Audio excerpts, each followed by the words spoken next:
Cyberpunk's endings offer 6 very different outcomes to V's story. They can become an engram and go with Alt, giving their body to Johnny. They can also live and work for Mr. Blue Eyes with no cure. They can ride off with the Aldecaldos again with no cure. They can help Arasaka and either become their engram or work for Hanako.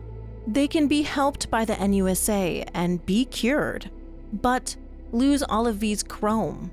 Or they can commit suicide. But no matter the ending, through V's journey and possible sacrifice, we stare death in the face and choose. We choose how to live out the rest of our days as V. It's tragic and depressing, but there are no happy endings in Night City. The harshness of V's fate reflects that. It's one story where there being a happy ending would feel wrong. V's story is about living in a city that's beating them down, with a cancer that is in their brain spreading and taking over, one that will eventually kill them. And while that cancer is funny and comforting and a bit of an asshole and can become your friend, V's health is deteriorating throughout the entire journey, until they must risk it all in a last desperate attempt to be saved. Here, V faces death and decides how to live and how to die.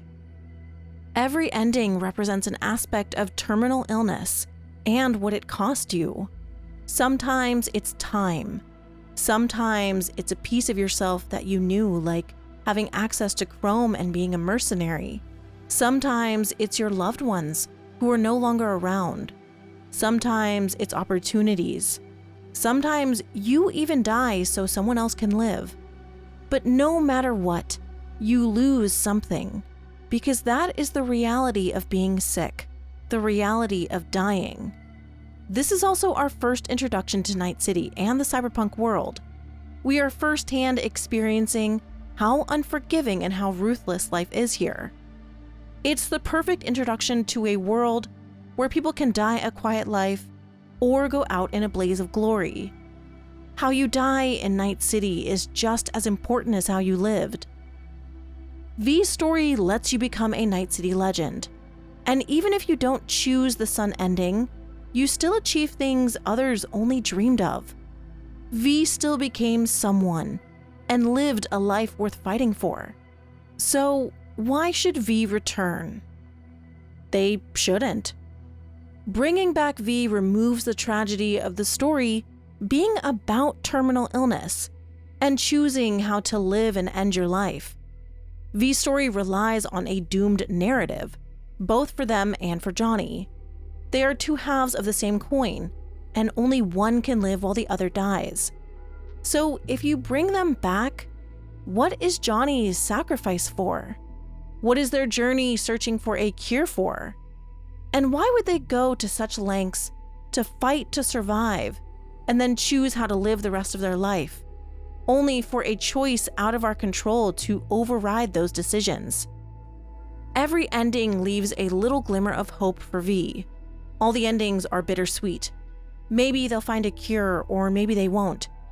But every ending has death. Knowing death is coming, V can choose how to live out the rest of their life. This is the end to V's story. There's still that tiny glimmer of hope, but if we couldn't find a cure during our journey in 2077, then V finding a cure afterwards kind of defeats the journey that we went on with them. We have no more control of what they do afterwards. So a game that brings V back removes the agency of our choosing their ending, but also removes the agency of giving us a choice if they should return. Could they return? Absolutely. Anything is possible with good writing. And could it be done in a way that respects past choices? Maybe. But why add these choices and make the player feel the weight of these tragic ends for V, only to ignore them and choose for us moving forward? I know a lot of people love V and want them back, and I love V too. V is one of my favorite protagonists ever, probably only second to Commander Shepard. But as someone with chronic illness, there's something very tragic, but also very powerful about looking death in the face and having a choice. That is the center of V's journey. They are doomed from the start, dying from the engram taking over their mind. And how they choose to fight and deal with it defines their determination and resolve. But it also defines their end. Do they go with Pan Am and spend time with their new family, searching for a cure that probably doesn't exist? Do they go out with a bang, becoming the Night City legend that they always wanted to be, while working for Mr. Blue Eyes? Do they end it at their own hand? The choice is in V's hands. It's in our hands as V. And I think it's one of the most powerful stories I've experienced. It deeply resonated with me on a very personal level. Death is not something that we can choose to handle the way that you can in the cyberpunk world. But in 2077, you are facing it, and you are given a choice. In the real world, we don't have that choice. We just die. We don't live on as an engram. We don't continue our story in the net. We don't find a new body to put our consciousness in. It's just over. There is something very unique about V's story, and the tragedy is part of why it resonates so much. Personally, I actually really love Cyberpunk's endings. I think they are all strong and powerful, while also being sad. They are about death. They're supposed to be sad. Do I wish that V had a happy ending and her and Johnny lived happily ever after? Yes, but that's not this story. That's not Night City. Wrong city, wrong people. So undermining my choices by not letting me actually choose how their story ends feels disrespectful. There are a lot of games these days that offer choices, but if studios are going to disregard them and continue their own story at the loss of player choice, then why bother including the choices at all? I also think it's okay for stories to end. Night City is the main character of the cyberpunk world. V, David, Johnny, Alt are all main characters. But the beating heart of the world is the city itself. Everyone is fighting the city in some capacity, and the tabletop game that the game is based on really emphasizes this. Your character can die and often does die, so you make a new one to begin a new story. It's about the stories within Night City. Our characters are just a vessel to experience the city and the world. And any story possibly set up for Orion can really follow any character. The net, corporate wars, the Black Wall, these are all larger world and net-wide problems. These aren't just about V. I'd say Alt being connected to Johnny was the main tether to these, but Johnny's story is done. How they'll connect the next story is unknown. But I don't think V needs to be there for the story to move forward. I'm not saying V can't come back. I think Sam Bram did a breakdown on how it's possible in every ending, and yes, I'm sure it is. The possibilities of Cyberpunk are endless, and as we experience through V and Johnny and Alt, immortality is possible in various forms. Clones, engrams, the net, anything is possible. Money means everything in Night City, and with money, you can live forever. V could become like Alt, changed but still alive living within the net. There's no limitations. I just think it removes the powerful messages and themes that we experienced in 2077 with V. But if V doesn't return, what happens to them and will we see them again? We still have no idea when or where Orion will take place. But as I said, Night City is the main character of the cyberpunk world, so I don't really see us leaving, at least not for long. I think we will hear of V's story, because that is the premise of the tabletop books. Every story is just that, a story. This leaves room for interpretation, whether they became a true legend and got that drink at the afterlife, whether they are still with the Aldecaldos or ever found that cure, whether their job at the Crystal Palace was a success, or if they left Night City and never returned.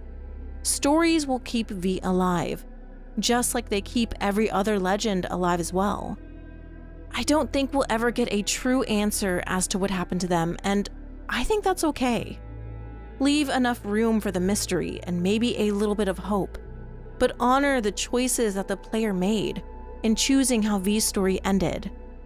Alongside V's story feeling final, Johnny also ended his story for a second time. Except this time there is even more finality to it. In most endings, he got to finish what he started. He faced his past, and he let go or moved on in some capacity. This end intertwined with V's felt like we were never going to see either of these two again. V and Johnny's story is so intertwined that one shouldn't exist without the other. And having Johnny in your head is part of the defining experience of playing as V. He is necessary for V's story. And with 2077's endings, I can't see how they could move that forward. And personally, I wouldn't want to play as V without Johnny and V's dynamic. To me, 2077 is an end to both V and Johnny's story. I don't think they should jump through hoops choosing a canon ending, or override player choice, and I don't think they should disregard what V's journey was about. The only ending for V that I think needs some kind of addressing, even if not directly, is what happened to V's engram. I do think Alt will be in Orion, and I also think that she might have lied when assessing the situation with Johnny and V. I have a whole other video that I'm working on, but I think she wanted their engrams. Why? I don't know. But the creator of Soulkiller and the best netrunner in Night City, who has been living in the net for over 50 years, not understanding how Soulkiller is working and making miscalculations just doesn't make sense to me. But why would Alt lie? And what did she do with Johnny or V's engram? Whatever happens with V in the future, their legacy and legend status needs to be respected. So do the player choices regarding V's story. And whatever protagonist follows in their footsteps has some very, very big shoes to fill. V was an amazing protagonist, and I completely understand why people want V to return, especially when it comes to voice acting. Both Jeremy Lee and Gavindrea did some amazing work with V, and it's going to be hard to top their performances. But I'm excited to meet whatever character is next, and personally, I'm ready for a new protagonist with a new story. I think the Cyberpunk world works best as stories within the world. Edgerunners was a good example. A detached but connected story works best. I hope the new anime and live action also follow the same format. I want to experience Night City from different perspectives, following new characters, with Night City being the connecting glue. But let me know what you think. Do you want V to return, or do you want a new protagonist? Do you think they can return following the endings of 2077? And what ending did you choose for your V? Would you be upset if they overrode your decisions if it meant you could play as V once again? I know this is kind of a complicated topic, and this is just my opinion, so please let me know what you think. If you are still listening, thank you so much for watching this video. I just hit 30K, and I am very, very thankful to everybody who watches. Thank you to my channel members, thank you to my Patreon supporters. Because of you guys, I can make more videos. Thank you all so much for your support, and I will see you next time.